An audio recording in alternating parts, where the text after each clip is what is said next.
Bradley Benson. You're watching Tape with Rabbi Doug. We're gonna see Rabbi Doug. We're gonna see Rabbi Doug. We're gonna see Rabbi Doug on your TV tonight. But Daddy, I want to watch Monday Night Football. Forget about Monday Night Football. There's no other thing we're going to watch on Monday but Rabbi Doug. Yeah, Rabbi Doug on TV tonight.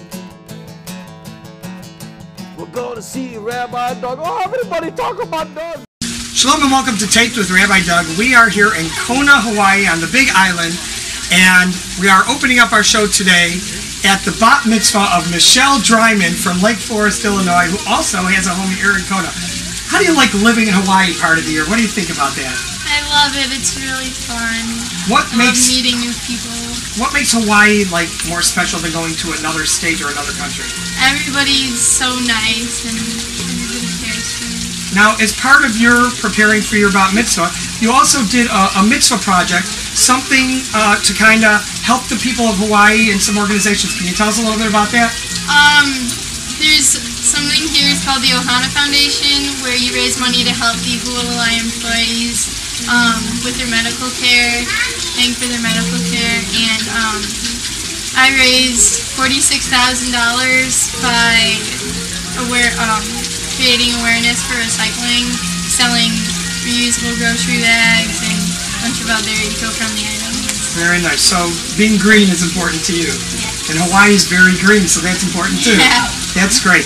Well, Michelle, we're going to take a look at a little bit of your bat mitzvah and have a lot of fun here in Hawaii. And mazel tov to you. Congratulations to you and your family. Yeah. And stay with us here on Taped with Rabbi Doug. Al shlosha devarim, al shlosha devarim, al shlosha devarim, ha'olam, ha'olam, omed, al ha'torah ve'al ha'avodah, ve'al gemilut hasadim. The world is sustained by three things: Torah, study; avodah, the service of God; and gemilut hasadim, acts of loving kindness. Amar Rabbi Elazar, Amar Rabbi Chanina. Talmidei Chachamim Marbim Shalom Ba'olam Shenamar. Rabbi Elazar said in the name of Rabbi Chanina, scholars increase peace throughout the world, for it is said, all your children shall be taught of the Lord, and great shall be the peace of your children.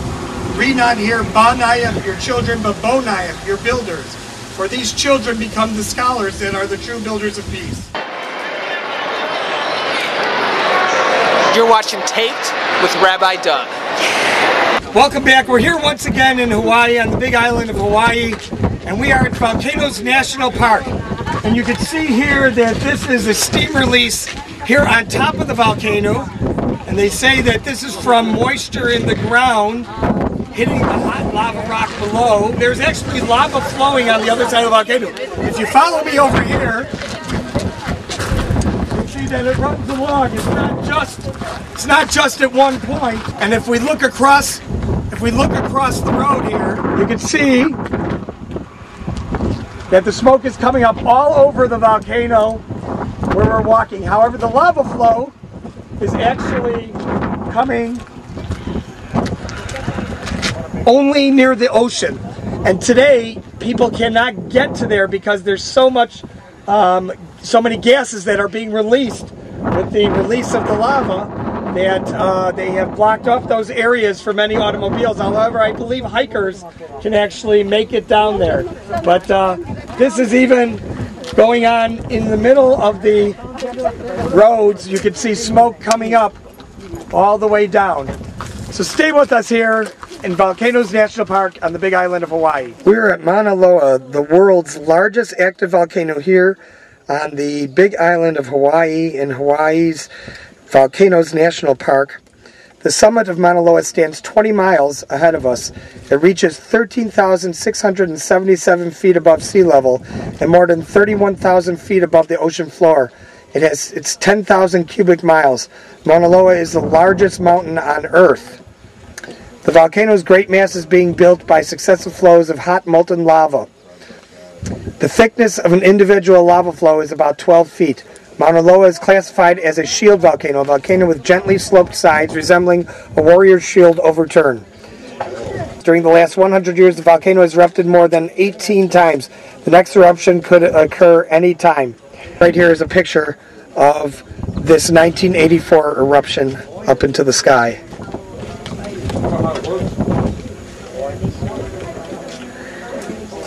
We're back here in Hawaii Volcanoes National Park, and I'm here with Dean Gallagher. He is a ranger, an interpretive ranger here for the Park Service. And Dean, what do you do around here besides tell people about what's going on in the Volcanoes Park? That's part of my job. The other part is, as an interpretive ranger, we have some incredible sights here. Not just the active volcano, but many of the plants and animals, birds here, these are found here and nowhere else on Earth. We call those Hawaii's native endemics. So part of my job is introducing people to this incredible and sacred place. Now this big crater that's behind us where the smoke is coming up, there's black smoke coming up with it. Is that actually smoke from lava? It is. In fact, in that particular plume that you're looking at, you're seeing water vapor, steam is rising higher. You're also looking at sulfur dioxide and CO2. That's the smell we The smell, yeah. The heavier gases are falling out, and if you observe carefully, you'll see they're bouncing their way across the Kea Desert. So steam rising higher, heavier gases falling out. How many active volcanoes are there actually on the Hawaiian Islands right now? And are there other active volcanoes besides here on the Big Island? Right here on the Big Island, there's 3 active ones. There's Hualalai above Kailoakona. There's Mauna Loa, the very large volcano that you're looking at over here. And then there's Kilauea, the most active at the moment. So Kilauea is the only one currently erupting. So there's a difference between being an active volcano and an erupting volcano. Now when we were here on the show 3 years ago, it was erupting then too. How long has it been actually continuously erupting? For Kilauea since January 3rd, 1983. So we just celebrated 27 years of continuous eruption. Not always here at the summit, very often on the East Rift Zone. Very nice. Well, I want to thank you so much for being on the show. We're going to listen to you tell all about the Volcanoes Park and everything going on. And stay with us here on Taped with Rabbi Doug as we join Dean Gallagher. Mahalo. People know about volcanoes is not what's happening here in Hawaii. Very different process. So for many of you, when I say volcanoes, you think of something like this, right? Anybody recognize that one? I'll give you a hint. Washington State? Mount St. Helens. For a lot of my visitors from Asia, this was their #1 answer. I'll give you a hint. It's on the Pacific plate next to the Philippine plate. Mount Pinatubo. Yay! Very good. Sorry. That was good. And this one erupted June of '91. This one May of 1980. If you're wondering how Ranger Dean memorizes all this stuff, like your students trying to get through school, that was just for you kids, in case you want to know. Okay, no, sorry, that was my out loud voice. Okay, so those volcanoes, even though they're an ocean apart, they're actually directly related to each other. Those are on the famous Pacific Plate, the Pacific Ring of Fire. Not just a great song by Johnny Cash. So right here on the edge of the Ring of Fire is where there's a lot of active volcanoes. And this has to do with plate tectonics. We actually live on a molten Earth. You and I live on the puzzle pieces of the lithospheric crust. They rub against each other, they subduct under one another. All on the edges of those plates, we have a lot of active volcanoes. For the Ring of Fire, quite famous, all the little triangles you see are these known active volcanoes. Can you guys in the back see that? It's like Mount St. Helens on one side, Pinatubo on the other, Mount Redoubt in Alaska, the Chile quake we just had over here. So right on the edges of the Pacific Plate, a lot of active volcanoes. Not what's happening right here. Right where you and I are, we're in the what they call the Hawaiian hotspot. So, or maybe you guys are older like me and you remember in school when this was called mantle plume theory. What you have is a molten planet that you and I live on. And just like you're boiling that oatmeal on the stove, and in that one spot, the plume just keeps coming in that one spot, we'll picture a molten Earth, and we've got about 30 of these plumes on the planet, similar to the Hawaiian hotspot. They're relatively stationary. So if this three-dimensional map was to scale, you guys see the little wahine right here standing in front of me? It says Daddy's little darling. She's the hot spot right there. So right off the southern coast of the Big Island, encompassing part of where we're standing, is the Hawaiian hotspot. A spot where the magma can burn its way through. And if we want to be accurate, it's not building islands. It's building an entire mountain range from the floor of the ocean all the way up. The peaks of those mountains stick through the Pacific. You and I see those as the Hawaiian Islands. Now, this is the cool part. The hot spot is relatively stationary. See, she's standing right there. But the Pacific Plate, and thus the Hawaiian Island chain, is drifting north-northwest 2 to 4 inches a year, every year. It's about as fast as your fingernails are growing. Is that cool? So it feels like we're standing still, right? We're not. We're surfing to Okinawa right now. So the islands actually drift away from the hotspot. They go from being very active volcanoes close to the hotspot to being dormant volcanoes and finally extinct volcanoes far up the northwest Hawaiian island chain where Papahanaumokuakea is. So as you head up the chain, the islands are progressively older. As you go down the chain towards us, they're progressively younger. That means the youngest island in the whole process? This one. Yeah, if anybody's asked you, why is the big island so much bigger than all the others? We're not in the eroding phase. We're still doing what? Growing, even as we're having this talk. When you get about midway across the Pacific, you'd hit the island of? Midway. You get bonus points for that one, my friend. And midway. He's right. Midway is now just 12 feet above sea level, and that's actually part of the Hawaiian archipelago. Can you see how small it is? Imagine an island that was once as big as the big island of Hawaii, now just 12 feet above sea level. As it's been eroding back down, a coral atoll has been growing up around it. And this is one of the coolest things USGS has done, in my opinion. They dug boreholes down into the center of Midway through the coral rock. And about 520 feet down, they hit lava rock, basalt. They pulled it back up and they examined it. You know where it came from? Here. Right here. So it's so cool to think about this just giant conveyor belt of island building. And that process hasn't stopped. It's going on right now. So when you look at the big island of Hawaii, we're not looking at one big volcano. We're looking at 5 separate volcanoes. All different ages depending on when they were last over the Hawaiian hotspot. So I've got a number of local folks with us today from the island of Oahu. For those of you who are not local folks, I thought it'd be fun to teach you the 5 volcanoes the same way the local kids here learn about them. We learn about them as though they were one ohana, one family. They all come from the same birthplace, right here off the coast of the Big Island. If that sounds okay to you. I see heads nodding. Woo! Okay, so we'll start with the oldest volcano, farthest from the hotspot on this island, Great-Grandma Kohala. Kohala, very good. She's the oldest of the 5. She's drifted this far. We call these deep ravines and valleys over here Great-Grandma's laugh lines, like Waipio Valley. She's a little hunched over, osteoporosis is setting in. But like most great-grandmas, she's not necessarily down for the count. I originally told people I thought she was extinct, and one of the volcanologists said, don't put her down. Many great-grandmas have a few surprises still left in them. So this one is also showing those deep ravines and valleys like we see on Oahu and Kauai, because those are the erosional features you see on older volcanoes. Then we come to the grandma of the 5 volcanoes, or for you local folks, Tutu, Mauna Kea. It means white mountain. Many of you know why, right? Snow! I gotta bring pictures because every year I have folks say, there's no snow in Hawaii. Not only is there snow up there, every year a lot of folks do go snowboarding, snow skiing up there. By this time last year, my son had been sledding up there with his friends twice. And he was a typical local kid. He was really prepared, right? He had sweatsuit pants and a t-shirt. So he came home soaking wet. I'm so cold, Uncle Pa had to leave the heater on the whole way. And it is true what you've heard. The local folks like to load up pickup trucks with snow, drive down to the beach, build snowmen, and freak out the tourists. That is entertainment on the Big Island right there. Mauna Kea is also famous worldwide because this is where some of the most powerful telescopes on Earth are housed. And there's a beautiful symmetry to this. Native Hawaiians, the Polynesian people, actually study the stars. Did you know there's Polynesian names for all the constellations? There was 30 different names for the moon depending on which night of the cycle it was. The Polynesian navigators that originally came here from Marquesas and Society Island group navigated by migrating birds and by stars. So really, really incredible that now people from all over the world are coming here as one of the last great views of the heavens. So I think that's incredible. Then you come to the auntie of the 5 volcanoes, Hualalai. When you say it right in Hawaiian, it should roll off your tongue. Hualalai. It's so close to our hotspot that Hualalai has actually been re-erupting about every 200 years. So you notice how the younger the volcano is, the more frequent the eruption. Nothing for you folks to worry about. I know that's right over there above Kona, Kailua Kona. You guys see that mountain? That's Hualalai. They last erupted in 1801. There's a few of you better at math than the others. Oh no!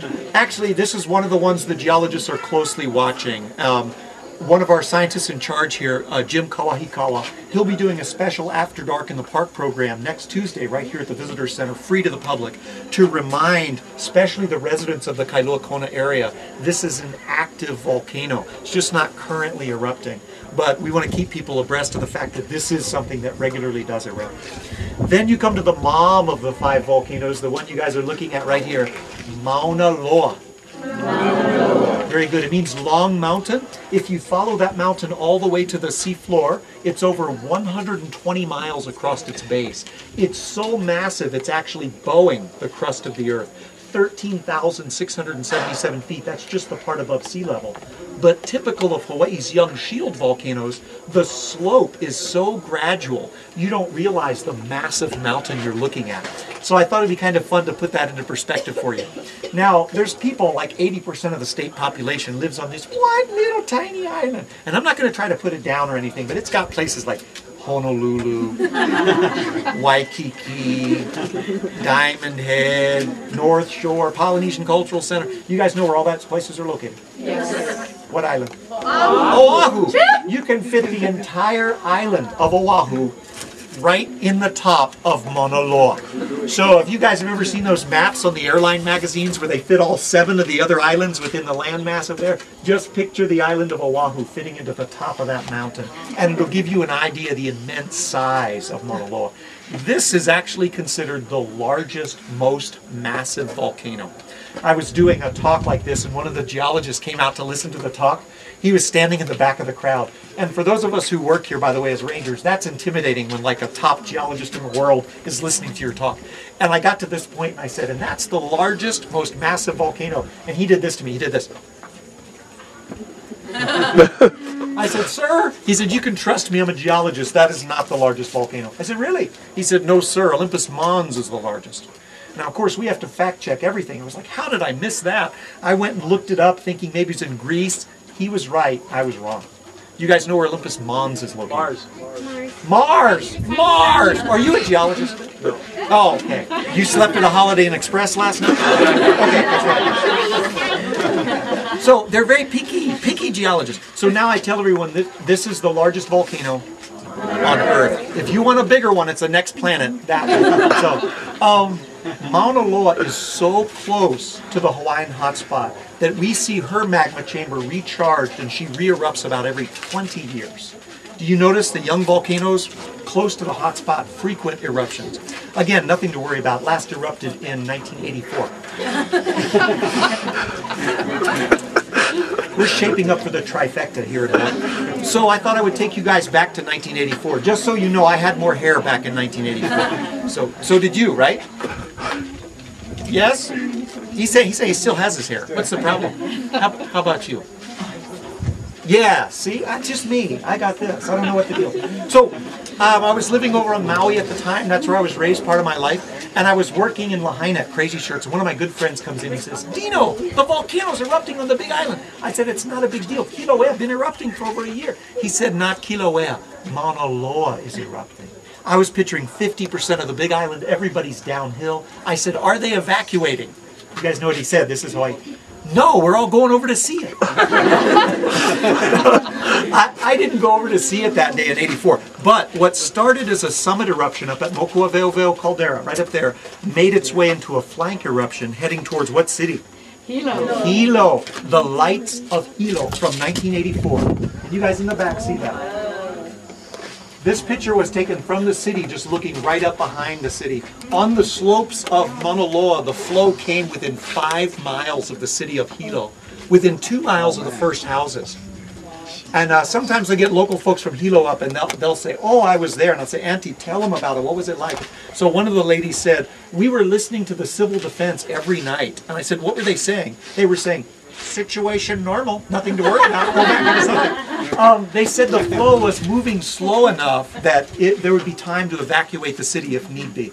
And the flow did stop outside the city. They breathed a sigh of relief. But we regularly get quakes under Mauna Loa reminding us that's an active volcano and technically overdue at the moment. Then we come to the one you and I are standing right on top of, the teenage daughter of the 5 volcanoes, Kilauea. Kilauea. In this case, we don't have a nice clean translation from Hawaiian to English. If you all have studied languages, you know there's not always a smooth translation. But spewing or much spreading seems to be a pretty good translation. In fact, as I was studying the Hawaiian part, spewing, much spreading, it's like the two are combined. Kilauea is a little over 4,000 feet, 4,074 feet where we're standing. And it's smaller than the other four in the Ohana, not because she's eroding away. What's Kilauea doing right now? It's growing right now. Probably has about another 10,000 feet to go if these other volcanoes are anything to go by. Don't worry, we'll rearrange the park for you. It'll be okay. Since January 3rd, 1983, we just celebrated 27 years of near continuous eruption, mostly out of Pu'uo'o, the east rift zone running down the side of Kilauea here. For years, some of you are returning visitors, for years you would drive down to the end of Chaina Craters Road, you'd park, there would be these really good eruption crew ranger guys. You might have seen some of them. Rob Ely, Arnold Nagata, Greg Santos. They've all been on National Geographic Channel, Discovery Channel. And you would ask them, you would say, how close can I get to the lava? And remember what they would say? How melted do you want your shoes? So that's the idea, is that they would let you get close to it if the lava flow was in such a way that you could get relatively close with the yellow ropes and see the flow. So the very body of Pelehonomea, building new land. But in June of 2007, it stopped flowing into the ocean at the end of Chaina Craters Road. For all of us who live on the mountain, do you think we like it to be flowing or not flowing? We like it to be flowing. You know it's relieving pressure. So it stopped and we went through an eruptive pause. And then east of the park here, right out in the Wakeleopuna Forest Reserve, a new vent opened up and it started flowing down towards the town of Kalapana, a town that had been pretty much destroyed in 90 and 91. So as it was flowing down the hill, everybody was thinking, wow, what's going to happen now? So for a couple of years, people were driving to the end of Highway 130, and there, over private property, you could see it hitting the sea. That stopped. March 19th, 2008, an explosion rocked the crater up here. I live right across the park. Everybody says, what was that like when it blew this new vent? I confess I slept through it. My wife woke up though and she said, oh, Dino, the volcano, that was probably a big earthquake. You should check with work. I said, if it's important, they'll call me and let me know. I came in the next day and that was going up. I said, how did I sleep through that? So this vent blew up. If you guys are returning visitors, you know one of the most popular stops in the park for years is Halema'uma'u Overlook. You'd drive around the backside, you'd park your vehicle, you'd walk up to this wooden fence, you'd look into the crater, sacred home of Pelehonomea, and people would leave ho'okupu. There would be hula halaus performing from time to time. That overlook blew up. The biggest rocks that hit it were over 2 tons, and I got a picture here showing you what it looks like over there now. And the whole cliff face actually fell down as well. Since then, we've had 8 separate explosions. The vent that was less than 100 feet across is now 470 feet across. So is that pretty incredible? Look at that. I had a lady get all upset with me. She came here, gosh, I guess it was about 6 months ago. She said, Ranger, we come back here every year and our family goes over there and gets our family portrait taken. I said, ma'am, you can't go over there. You can't breathe there. It's 22 parts per million. Plus, it's throwing rocks out occasionally, so you can't go there. She said, I'm just letting you know every year we go back. So I talked to the geologists. They go over there with their equipment on, you know, the SO2 mask and the shield so they can breathe. And they did us a favor. They brought back a piece of the overlook. So if you want to get your picture taken with the overlook, it's right here. I'll even hold it for you. It's a family tradition. So, but you can't go back there. That 4 miles of road is closed, so you have to circle around the other way. A lot of people are asking, so what's going on next? And that's what the geologists wanted me to relay to you. For about a year now, this has been incredible. They've been monitoring. There actually is a lava lake right down that opening right now. It's gas pistoning up and down. Last June, it was less than 100 meters to the surface, and we saw tephra firing out from it. So a lot of folks, one of the big things for us to see right now is to come right back here tonight between 7:30, 8 o'clock. It's dark enough to see it.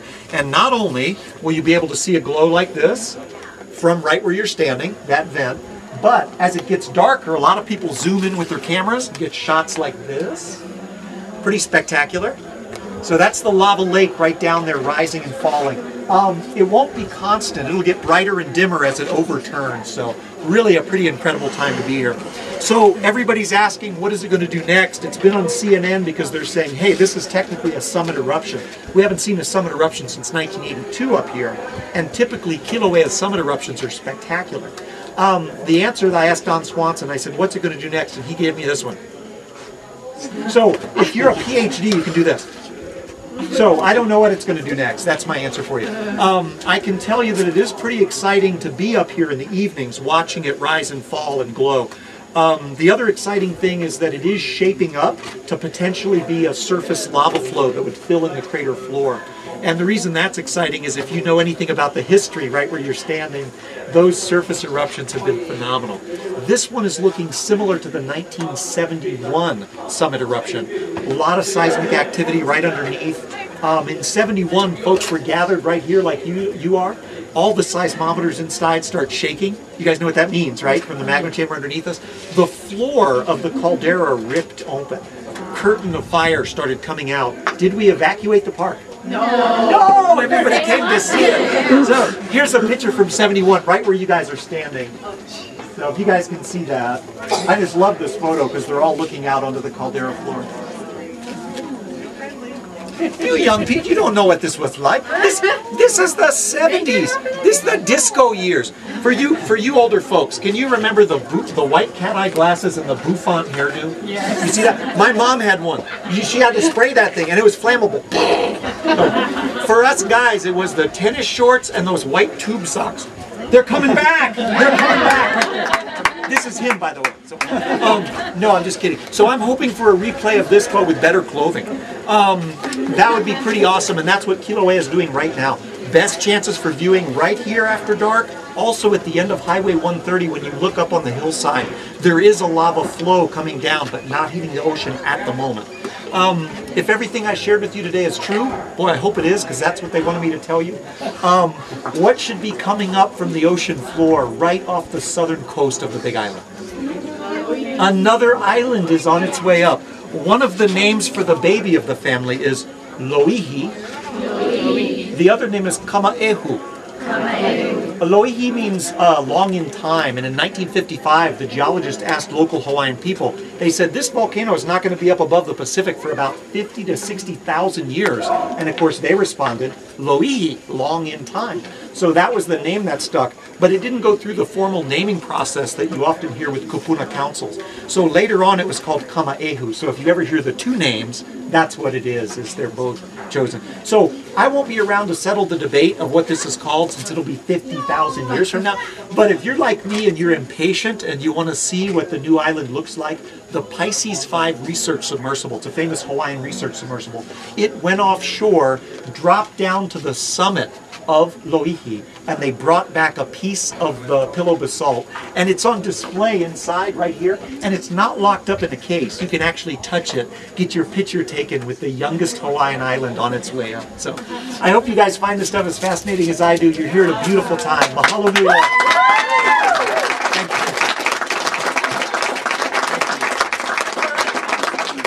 This is the Halamaulula crater that we've been looking at. For over 100 years, the lava boiled in this crater within a crater. That's it for part one here on the Big Island of Hawaii, but we have a lot more to see, so stay with us next time here on Taped with Rabbi Doug. Remember, you can check out our website, www.tvrabbi.com, where you can also watch our show on the web, or email us at info@tvrabbi.com. Hope to see you next time right here on the Big Island of Hawaii on Taped with Rabbi Doug. Shalom, everyone. This has been a Taped with Rabbi Doug production.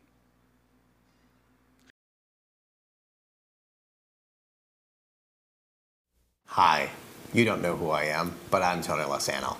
And I'm Amy Zanglin. And we're from the hit show Nude Hippo, Your Chicago Show. Stay tuned. Tape with Rabbi Doug is next. It is. We're gonna see Rabbi Doug. We're gonna see Rabbi Doug. We're gonna see Rabbi Doug on your TV tonight. But Daddy, I want to watch Monday Night Football. Forget about Monday Night Football. There's no other thing we're going to watch on Monday but Rabbi Doug. Yeah, Rabbi Doug on TV tonight. We're gonna see Rabbi Doug. Oh, everybody talk about Doug. Shalom and welcome to Taped with Rabbi Doug. We are right before the Pacific here on the Big Island of Hawaii. We're here for part 2 in the Big Island of Hawaii to see a lot more of this beautiful island, and we know you're going to enjoy it, so stay with us here on Taped with Rabbi Doug. These are ancient Hawaiian petroglyphics.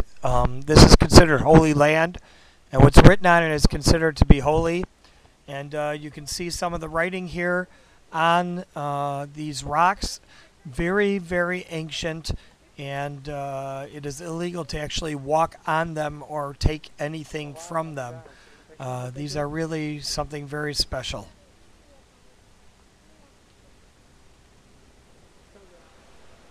Well, I did it. Here I am on the beach, and I'm actually going to be rowing in a kayak. All of us here are doing this for the first time, and you can see that here I got into the kayak, and there is a guide who goes into the kayak to take you.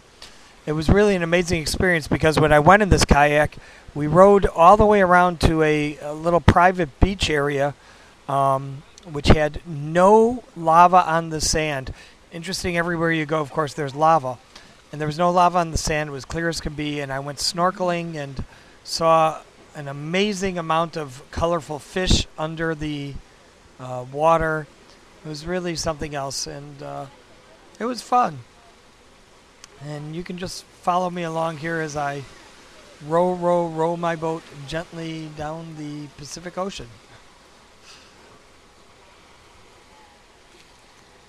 The thing is that sometimes you're going with the current and sometimes you're going against the current, and you have to adjust how you are rowing according to the current, and also to get you in the right direction, because the current will push you right back where you were coming from. So we're going to go all the way around this island actually on this kayak trip, and we'll see how it goes.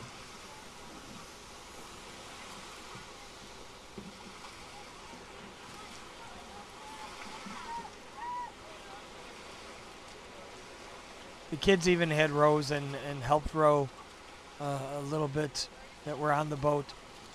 But the sea was pretty calm. We were pretty lucky because after this, about an hour after we returned, they stopped rowing for the whole day because the current got very strong. We are now on our return trip. The snorkeling is over and headed back to the beach here.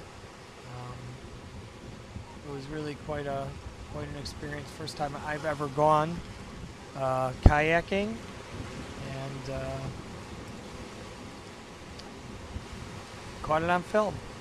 But this is part of the experience of Hawaii. It's a wonderful, wonderful vacation place, and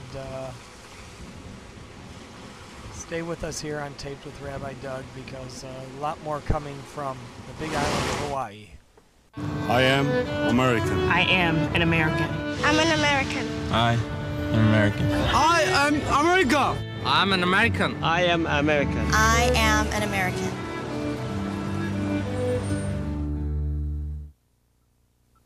Holy cow, you're watching Taped with Rabbi Doug. All of the roads here in Hawaii on the Big Island just go in one big circle around the island.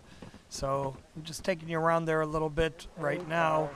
As you can see, part of the land is all lava, and then the other side of the island is very green and populated with farms and homes and businesses as well. You can see here's the side of the island with the lava. It's really amazing here. People take pieces of dead coral and they make words on the black lava, which you can read as you go down the street. People put memorials to people and love letters to people and so on. But this side of the island, everything is lava except where people have built up residence and planted. We are now about to enter Hawaii's Volcano National Park. which you saw in our first episode here in Hawaii. And this is just part of the rainforest here. It's really beautiful, something very special, and one of the highlights of being on the big island of Hawaii where active volcanoes are. So we're in the Volcano National Park. A rainbow above the rainforest. Just an amazing sight here in Volcanoes National Park on the big island of Hawaii. Don't go away. The monsters will get you. Tape with Rabbi Doug. I'll be right back. I wouldn't have been at this ceremony if I hadn't been at this ceremony first. Unfortunately, nearly 30% of U.S. high school students aren't making it to graduation. And every one of us, every parent, every friend, and neighbor, has the responsibility to provide the support and encouragement they need to make it through. Because we all need to see a lot more of these pictures.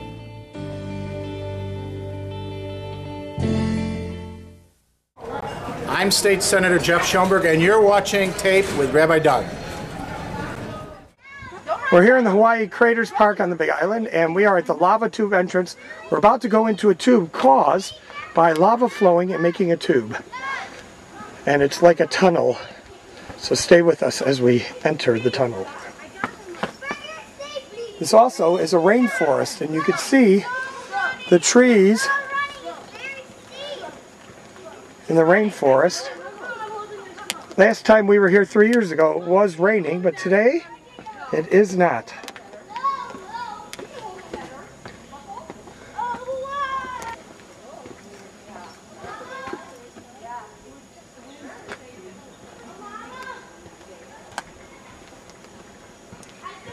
As we enter deeper into the rainforest,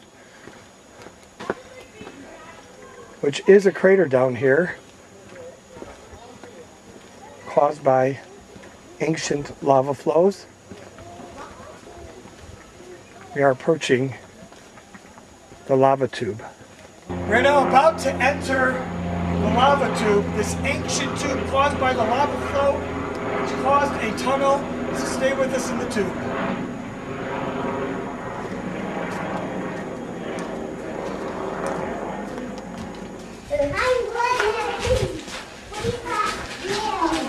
Going through the lava tube, coming to the exit of the lava tube.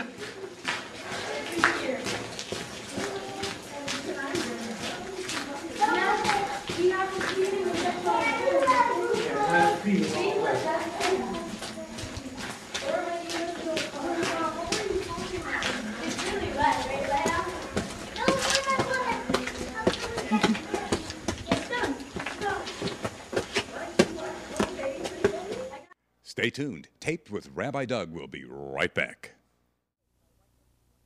Children can get frightened by what they see and hear on television. You can help them feel better. Right, Elmo? Right. When kids are scared, talking about it helps them feel better, and a big warm hug helps them feel safe. Yeah. Hi, you're watching Tape with Rabbi Doug. So, hi there. We are here at Kea.Akaka Falls State Park, and I'm here with Keo. And tell me, what is your name in Hawaiian? Okay. I thought it was Keo. Oh, no, I'm just kidding. Your name is Joseph. In Hawaiian, it's Kea.Akaka. Short of Joseph is Joe. That's what Keo is. Okay? Keo is Joe. But backwards. You can see it right here. K-E-O is like okay. Okay, so tell me, what are you doing exactly, and what are you making? And what are you making it out of? I'm almost done with this lady's grasshopper. As you can see, I got the bird and the fish right down there. They come with each basket. I'm going to do a basket pretty soon. And are you native Hawaiian? I'm 80% Hawaiian.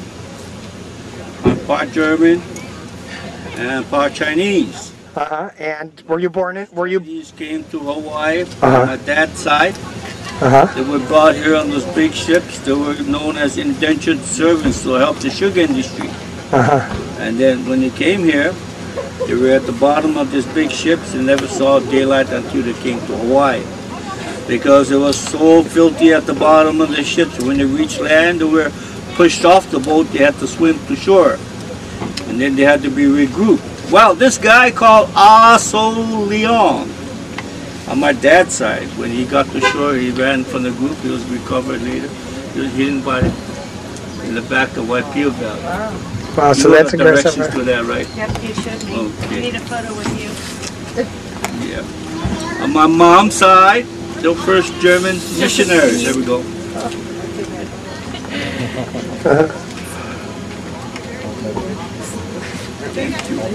When the first German missionaries came to Hawaii, they were stationed on the island of Kauai in Honolulu. Because during the whaling industry, when the ship went back to California, they Thanks, Joseph. Mahalo. Mahalo. Aloha. Aloha. Next time. Yeah, you bet. Okay. When the missionaries when they were stationed there, I guess it's because the German whalers at that time, you know, they needed their religion back. So anyway, they're buried at the First Hawaiian Church in Honolulu. That's on my mom's side. They're a Werner. Okay, what I'm doing right now, there's another bird. I should actually do a basket because I've got a bird. Now these are palm leaves? In fact, I will do a basket. Okay. I'll just put this on the side. These are palm leaves? These are coconut palm. Coconut palm leaves. We got over 80 varieties of palm leaves in Hawaii. Okay? That's the type of palm leaves right up here. You notice the leaves are too short. They're unsuitable to do my kind of craft, okay? Because I gotta climb the coconut tree and get a branch. That's what these are, coconut palm, okay? As you can see, I've cut them in sections like this. I'm gonna show you how I'm gonna do my first basket, okay? And then after you cut a section like this, I'm gonna split it down the middle.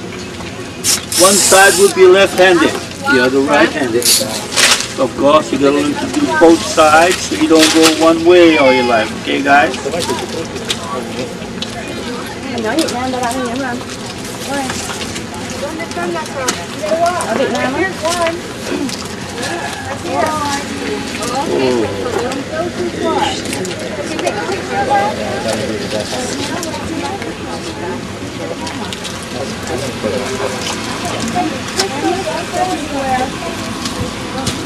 See my bird? See the fish?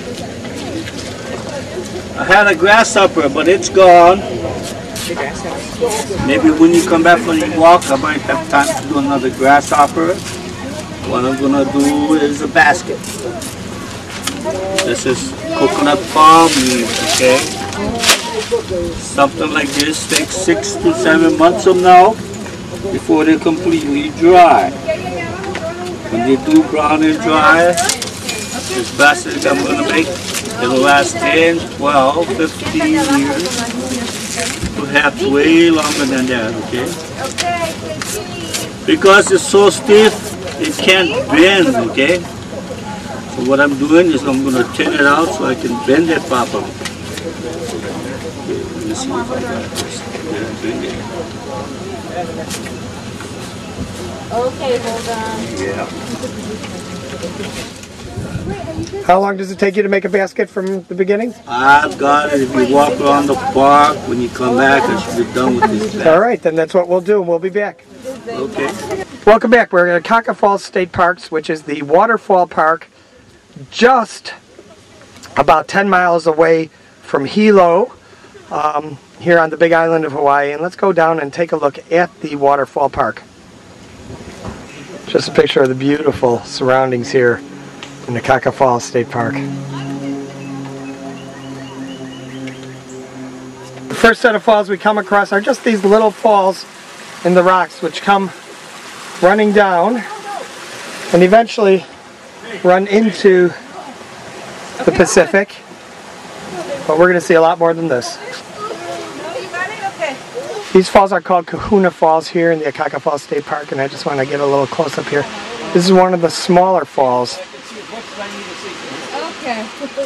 As we continue our trek through the Akaka National Park here on the big island of Hawaii, we are now at the Akaka Falls. This is one of the most spectacular waterfalls in all of the big island of Hawaii. And take a close-up look at it now.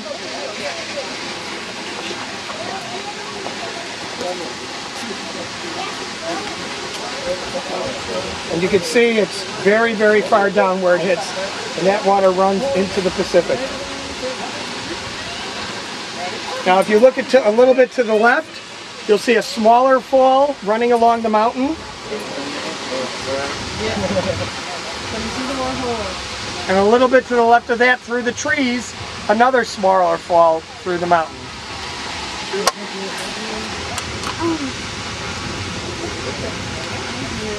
And of course, the main fall here of Akaka Falls is just spectacular. Stay with us as we continue our trek through the park. As we approach here now, one of the smaller falls once again. Just running into the rocks.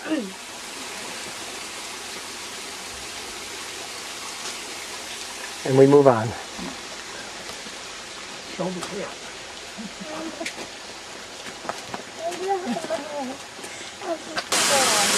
Another one of the smaller falls here at Akaka Falls State Park. And this one we see falling right here into this stream, which of course runs down into the Pacific again.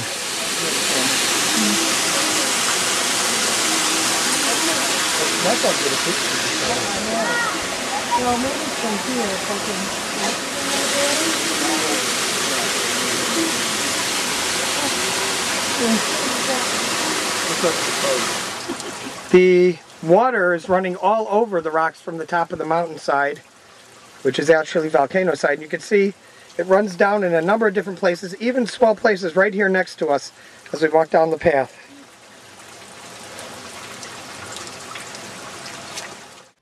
Tape with Rabbi Doug. We'll be right back.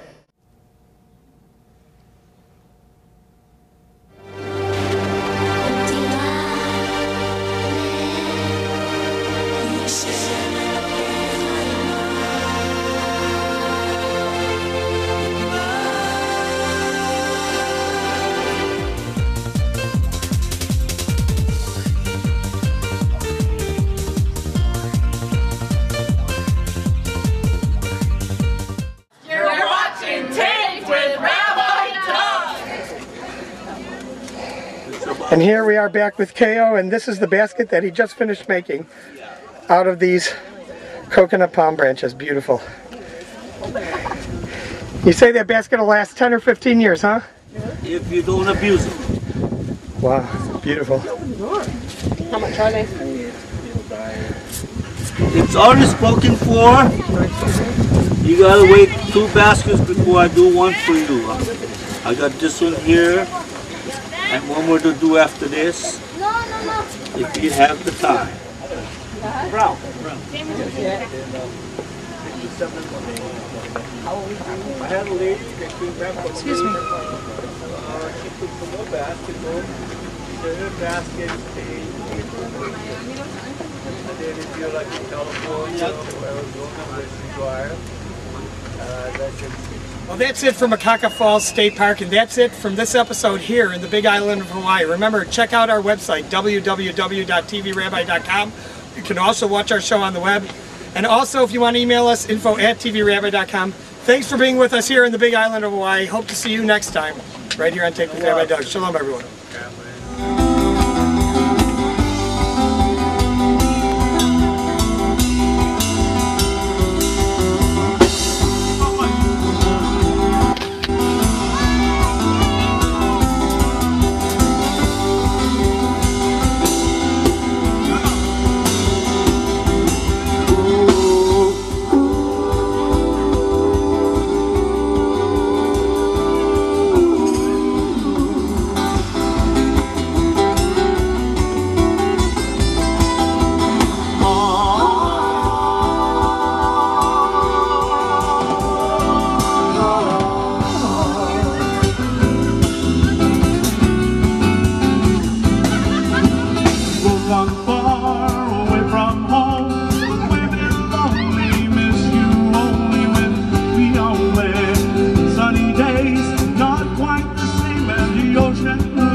Three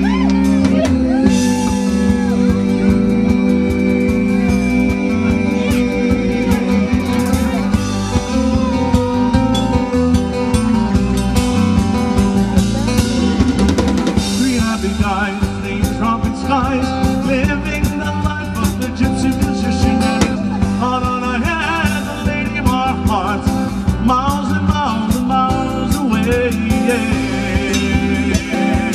We're at all the islands, all the islands, all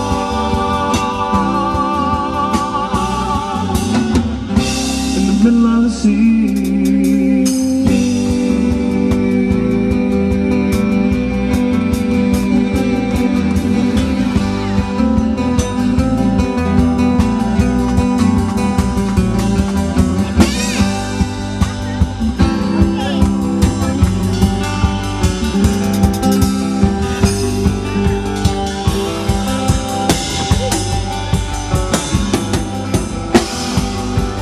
Introducing the band to all of you proudly.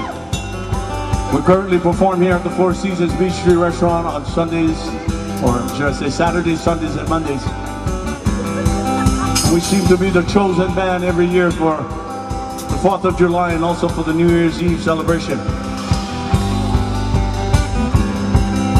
The band has been together somewhat about 20 somewhat years.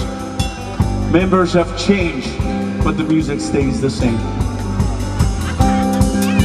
Introducing, he's on keyboards, he's also on bass.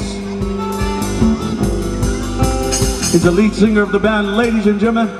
His name, Mr. Jeff Kabanting, and this is what he does on his instrument. Check it out.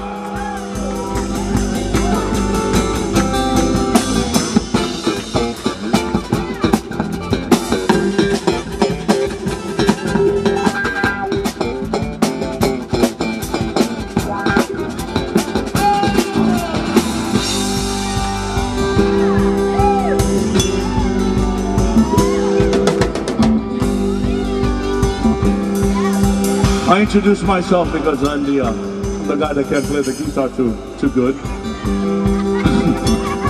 My guitar's flat anyway. My name is Lena. I bring the vocal styles of the harmonies, and I play this thing. Check it out.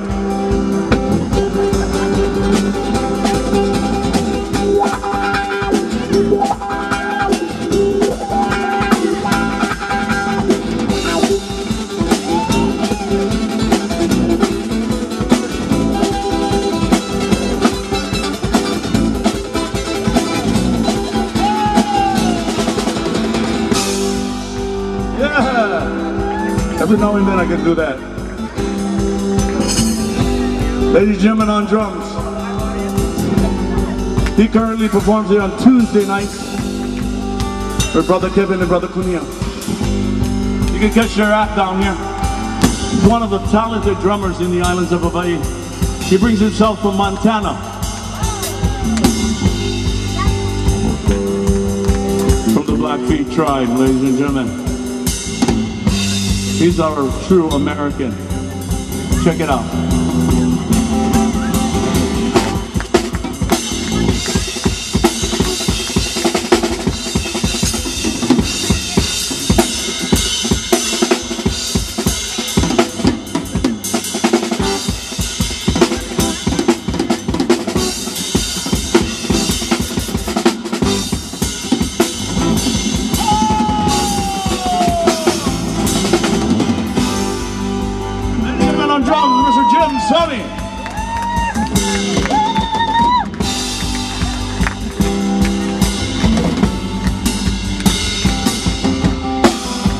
Keep the best for last. The drummer's unbelievable, but now the guitar player comes. With guns a-blazing, folks. Kauino is his name, ladies and gentlemen. We gave him the Hawaiian name. Ladies and gentlemen, on guitar, check it out, Mr. Pat Skilton.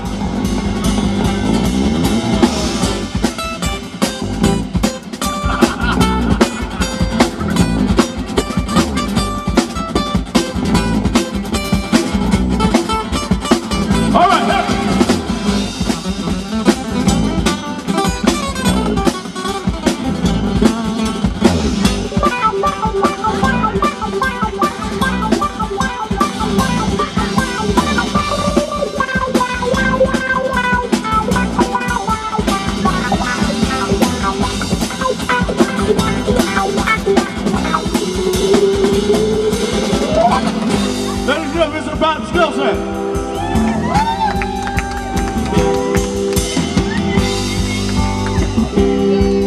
put all four of us together and we call ourselves Hawaiians Unlimited.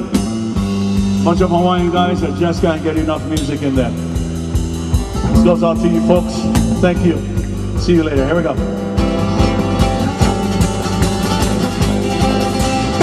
No other place we'd rather be than home in these islands in the middle of the sea. If we were close, family and friends, making it easy in the tropical breeze. Oh, the islands, oh, the islands,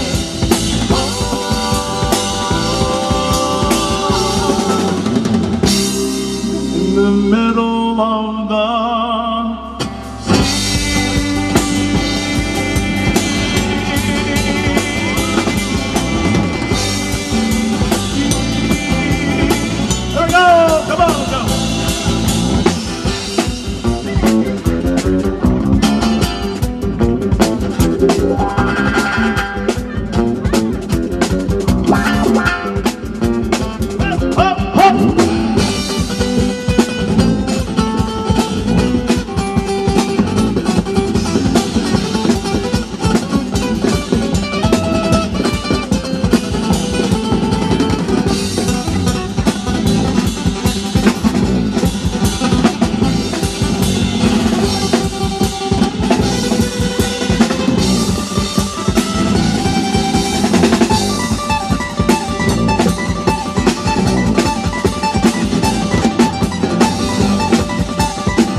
This has been a Taped with Rabbi Doug production.